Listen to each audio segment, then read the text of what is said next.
Bang, komen sikit pasal tindakan IMF bagi loan dekat Sri Lanka. Ada udang di sebalik Maggi ke?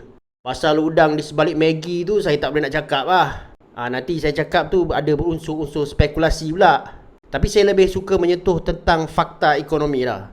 Okey, betul Sri Lanka adalah sebuah negara yang baru saja mendapatkan bantuan baru daripada IMF. Tapi bantuan ni bukanlah bantuan yang pertama diorang dapat. Sebelum ni diorang pun dah dapat lagi banyak bantuan daripada IMF. Dan ini sebenarnya adalah yang ke-17 diorang dapat pinjaman dari IMF. Korang bayangkan, ke-17.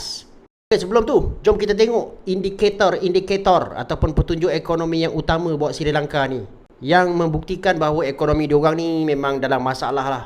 Pertama sekali kita tengok diorang punya kadar inflasi. Kadar inflasi diorang sekarang ni dah berada di atas 50%. Dan bila inflasi dah melepasi paras 50% ni, kita dah boleh kategorikan dia sebagai hyperinflation.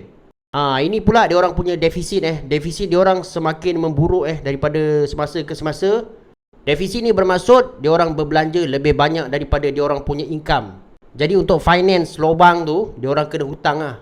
Yang ni pula diorang punya debt to GDP ratio. Kalau kita tengok dekat situ, diorang punya hutang per GDP dah melebihi paras 100%.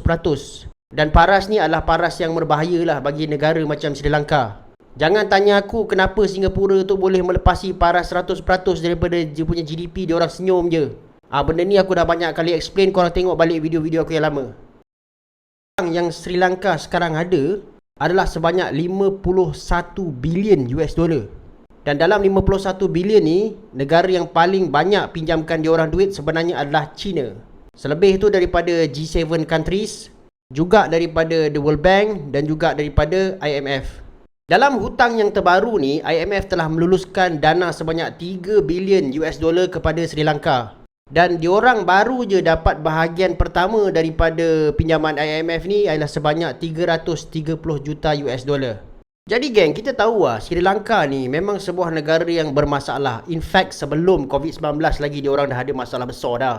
Masalah ni adalah masalah akibat daripada pemimpin diorang yang sangat korup dan juga bobrok, yang banyak membazirkan duit negara untuk kekayaan peribadi diorang Jadi keadaan ni sebenarnya telah memberikan kesan kepada negara Sri Lanka yang macam jatuh ditimpa tangga bila semasa COVID-19.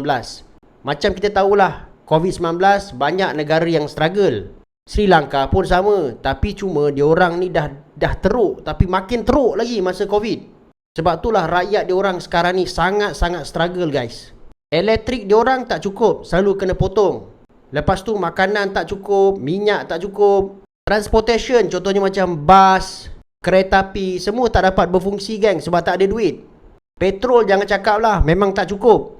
Dan terpaksa dicatu. Pada Jun tahun lepas, korang bayangkan kerajaan diorang terpaksa ban penjualan petrol ni selama 2 minggu. Maksudnya selama 2 minggu ni orang tak boleh nak isi minyak. Macam tahap tu sekali. Yang paling menyayat hati sekali, sekolah-sekolah terpaksa ditutup juga sebab tak cukup pembiayaan. Dengan bahasa paling mudah, sebenarnya diorang ni dah KO lah. Kalau tak dapat bantuan IMF, lagi diorang ni lebih teruk lah.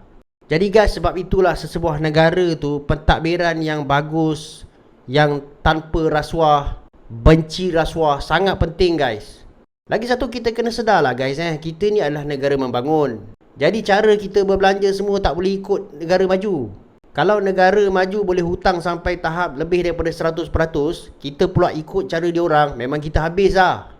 Sama-sama kita doa supaya negara kita tak jadi macam Sri Lanka dan dikurniakan pemimpin-pemimpin yang baik-baik.